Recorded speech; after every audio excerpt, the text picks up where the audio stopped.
Potensi maritim Indonesia merupakan sebuah kekuatan yang tidak bisa dipandang sebelah mata. Potensi yang telah menghidupi sebagian besar masyarakat Indonesia haruslah dikembangkan untuk kesejahteraan bangsa. Potensi yang luar biasa ini juga harus dijaga agar tak digunakan semena-mena, terutama oleh pihak-pihak yang ingin menikmati hasil laut Indonesia.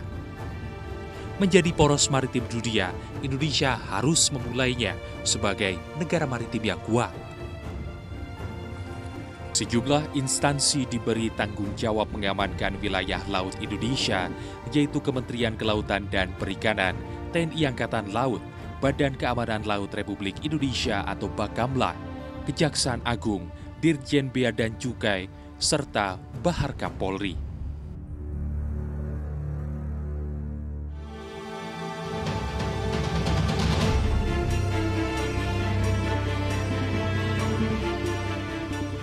Bakamla sebagai pusat koordinator bertugas memperkuat simpul sinergitas dalam hal pertukaran informasi tentang peredaran kapal-kapal yang berlayar di perairan Nusantara. Dengan memanfaatkan teknologi pemantauan kapal, satuan keamanan ini dapat mengetahui keberadaan serta mengamati dan menganalisa aktivitas kapal, baik kapal lokal maupun kapal asing. Jika terlihat ada yang mencurigakan, Satgas terdekat dari titik kapal yang diamati tersebut akan ditugaskan untuk melakukan penyelidikan hingga penyergapan. Kalau kita analogikan, misalnya kita main bola lah ya, Bakamla itu sebagai gelandang. Tidak menghilangkan back, tidak menghilangkan sayap yang kanan atau pemain bola. Kita bersinergi untuk satu tujuan, yaitu memenangkan sebuah pertandingan. Nah, Bakamla hadir di laut ya untuk mengamankan laut Indonesia nyaman untuk berusaha. Ketika itu bisa muncul tata kelola laut benar, dunia melihat jadilah itu poros maritim dunia.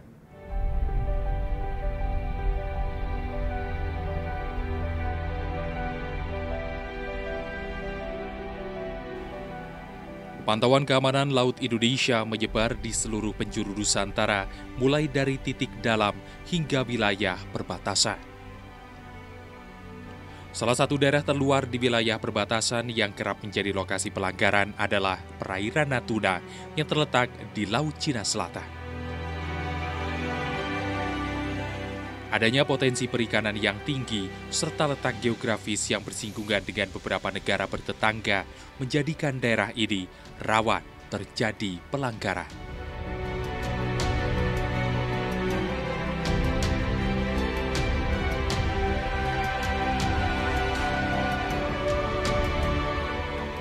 TNI Angkatan Laut selalu siap siaga dan rutin melakukan operasi pengamanan di perairan dan beberapa pulau.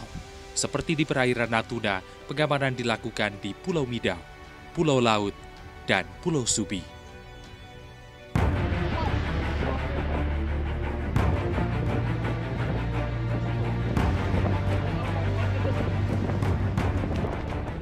Dua kapal Angkatan Laut, satu speedboat, dan satu sea rider menjadi andalan kala mengusir kapal asing yang ingin melakukan kejahatan di laut di sekitar wilayah Natuna. Apabila ditemukannya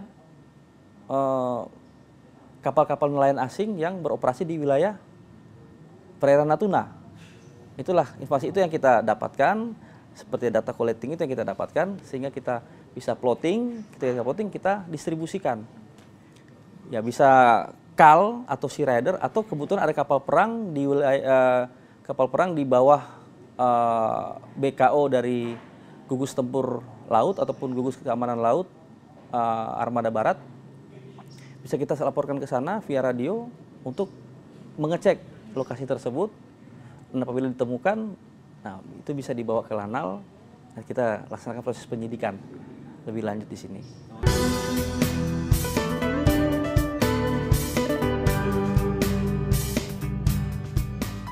Pengamanan terhadap infrastruktur yang ada adalah salah satu upaya menuju negara maritim yang kuat. Penambahan pelabuhan, pengembangan jalur lalu lintas, serta penambahan armada merupakan hal lain yang harus dilakukan untuk mengejar rencana Indonesia sebagai poros maritim dunia. Di bidang pengembangan pelabuhan, sebanyak 67 pelabuhan strategis di Indonesia dikembangkan untuk menjadi pelabuhan utama di 24 lokasi. Pelabuhan pengumpul sebanyak 36 lokasi dan sisanya adalah pelabuhan pengumpan yang ada di 7 lokasi. Beberapa pelabuhan strategis tersebut adalah Pelabuhan Kuala Tanjung, Tanjung Priok, Tanjung Perak, Bitung, Fakfak, Ternate, serta Merauke.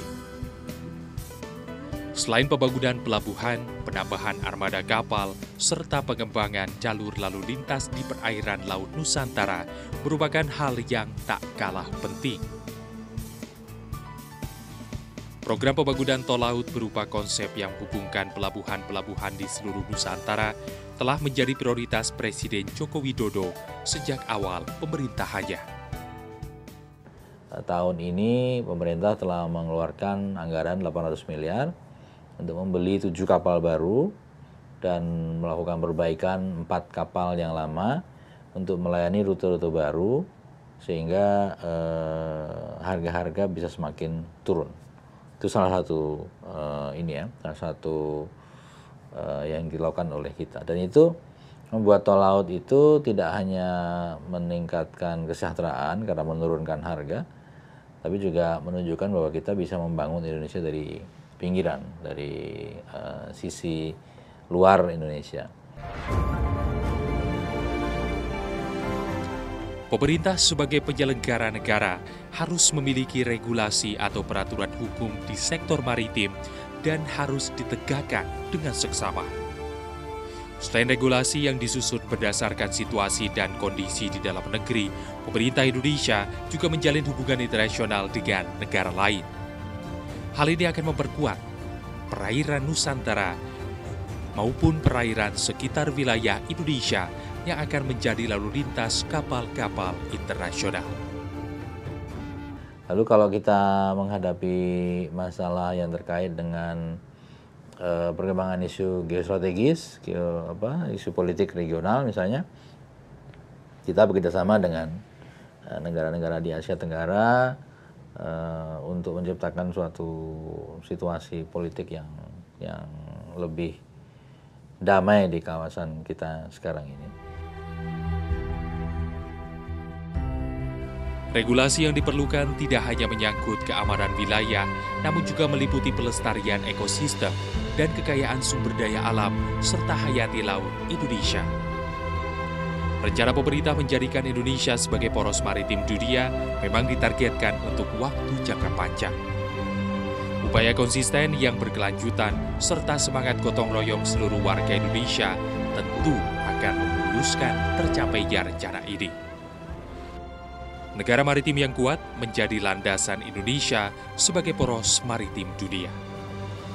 Dengan demikian, dapat memaksimalkan potensi sumber daya laut yang diperkirakan mencapai 1,2 triliun dolar Amerika per tahun. Sebagai poros maritim dunia, perairan Nusantara akan mampu menyediakan lapangan kerja bagi 40 juta penduduk Indonesia.